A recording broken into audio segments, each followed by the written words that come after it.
अध्याय 5। मंदिर निर्माण का कार्य पुनः आरंभ। तब हाग्गई नामक नबी और इद्दो का पोता जकर्याह यहूदा और यरूशलेम की यहूदियों से नबूवत करने लगे। उन्होंने इस्राएल के परमेश्वर के नाम से उनसे नबूवत की। तब शालतिएल का पुत्र जरुब्बाबेल और योसादाक का पुत्र यीशु कमर बांधकर परमेश्वर के भवन को जो यरूशलेम में है बनाने लगे, और परमेश्वर के वे नबी उनका साथ देते रहे।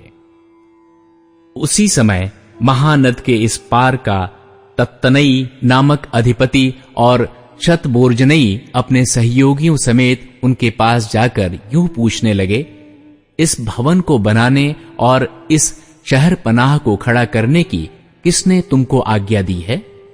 उन्होंने लोगों से ये भी कहा, इस भवन के बनाने वालों के क्या नाम है?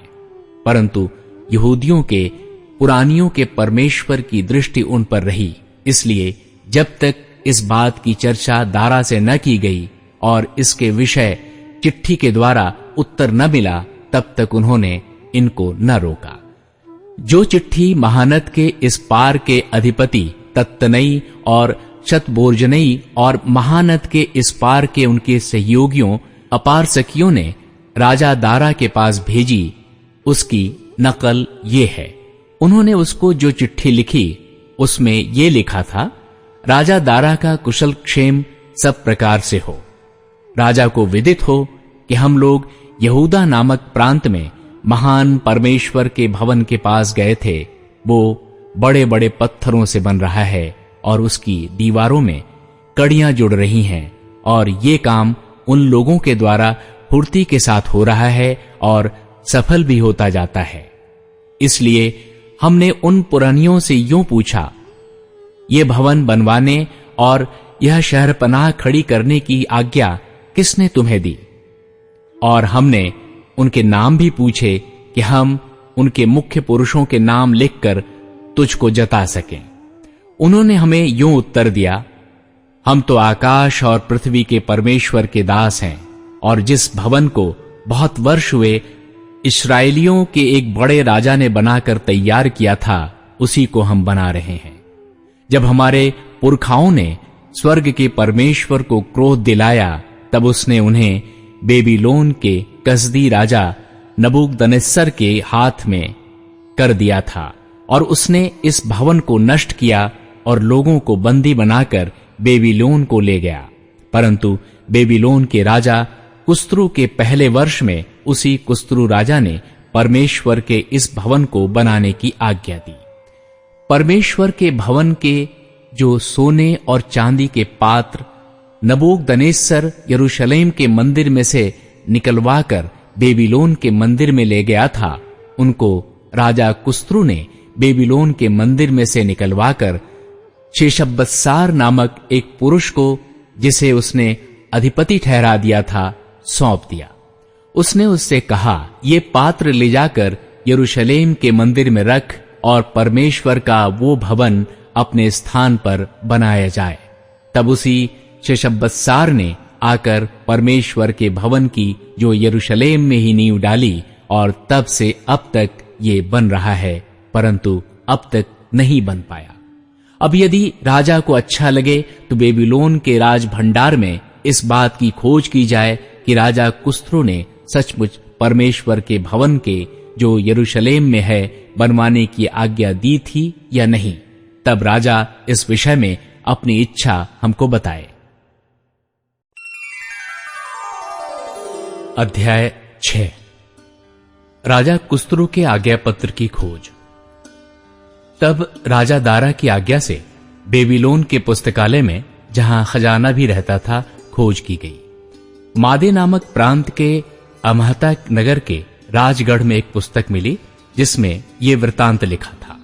राजा कुस्रू के पहले वर्ष में उसी कुस्रू राजा ने ये आज्ञा दी कि परमेश्वर के भवन के विषय जो यरूशलेम में है, अर्थात वो भवन जिसमें बलिदान किए जाते थे, वो बनाया जाए और उसकी नींव दृढ़ता से डाली जाए। उसकी ऊंचाई और चौड़ाई 60-60 हाथ की हो, उसमें 3 रद्दे भारी भारी पत्थरों के हों और एक परत नई लकड़ी की हो, और इनकी लागत राजभवन में से दी जाए।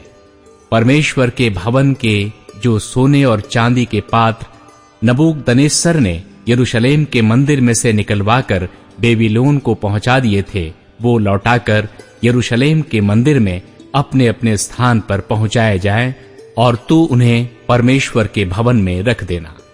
राजा दारा का आदेश। अब हे महानद के पार के अधिपति तत्तनई, हे शतबोर्जनई, तुम अपने सहयोगियों महानद के पार के अपारसकियों समेत वहां से अलग रहो। परमेश्वर के उस भवन के काम को रहने दो। यहूदियों का अधिपति और यहूदियों के पुरनिये परमेश्वर के उस भवन को उसी के स्थान पर बनाएं। वरन मैं आज्ञा देता हूं कि तुम्हें यहूदियों के उन पुरनियों से ऐसा बर्ताव करना होगा कि परमेश्वर का वो भवन बनाया जाए, अर्थात राजा के धन में से, महानद के पार से, कर में से उन पुरुषों को फुर्ती के साथ खर्चा दिया जाए।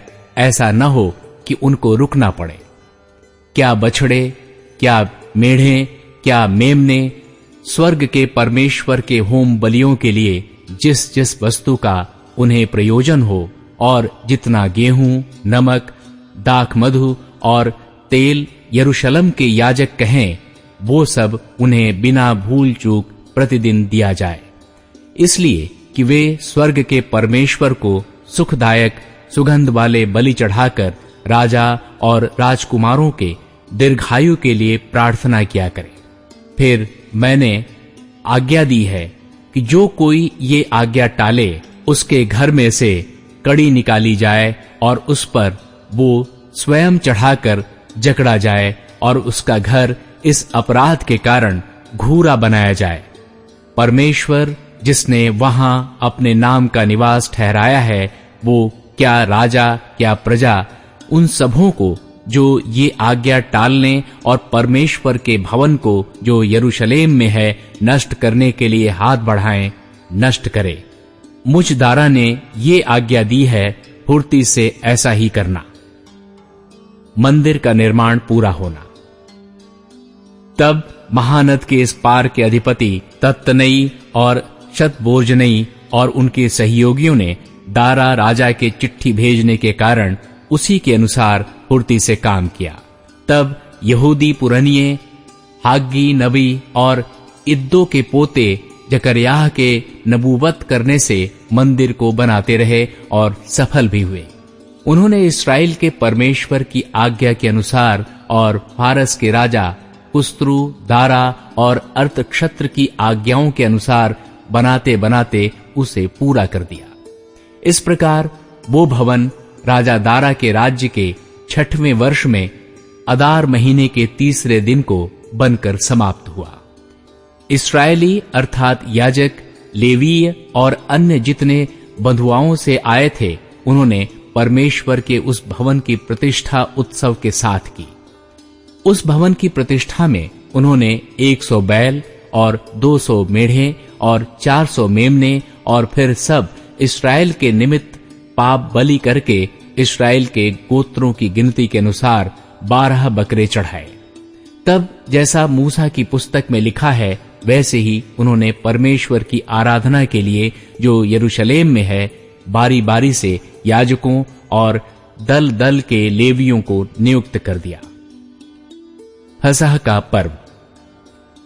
फिर पहले महीने के 14वें दिन को बधुआई से आए हुए लोगों ने फसह माना, क्योंकि याजकों और लेवियों ने एक मन होकर अपने अपने को शुद्ध किया था, इसलिए वे सब के सब शुद्ध थे।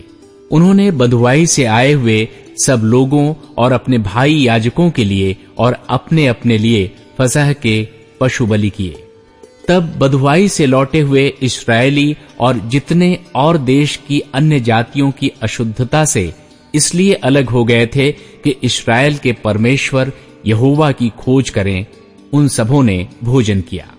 वे अख़मीरी रोटी का पर्व 7 दिन तक आनंद के साथ मनाते रहे, क्योंकि यहोवा ने उन्हें आनंदित किया था और अश्शूर के राजा का मन उनकी ओर ऐसा फेर दिया कि वो परमेश्वर अर्थात इस्राएल के परमेश्वर के भवन के काम में उनकी सहायता करें।